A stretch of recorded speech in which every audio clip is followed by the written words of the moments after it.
Първо, как си? Добре дошъл в България. Благодаря, доста добре. Чувствам се в една много добра обстановка в момента и се радвам, че съм част от Longines.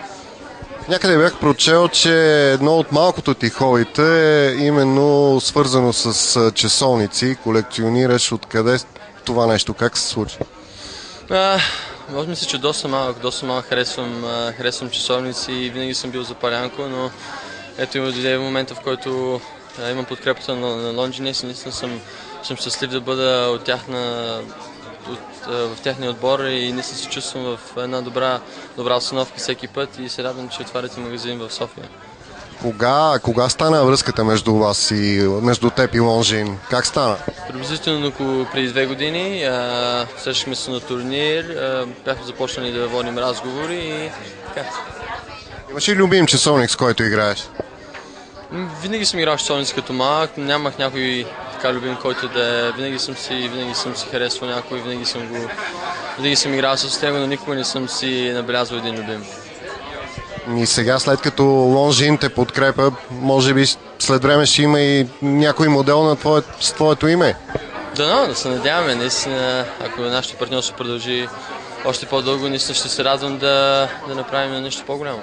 Каква беше състезателната година за теб до сега? Бих оценил годината като просто една добра година за момента. Последните няколко месеца имах малко здравословни проблеми, но остават още малко турнири до края на годината и се надяваме да се представим добре. Какво се случи след Олимпиадата? Ти тръгна с една голяма амбиция, но може би след Олимпиадата нещата не се получават заради контузите.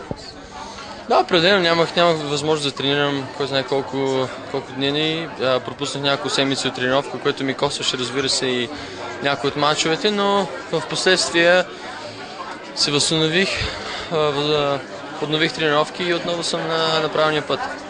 Определено направи крачка в своето развитие. Чакаме една титла от големите турнири. Кога ще дойде? С работа, разбира се, време трябва, но първо без контузии в продължителен период и се надявам, че скоро. Къде виждаш Григор Димитров, да речем, след година? В ранглист?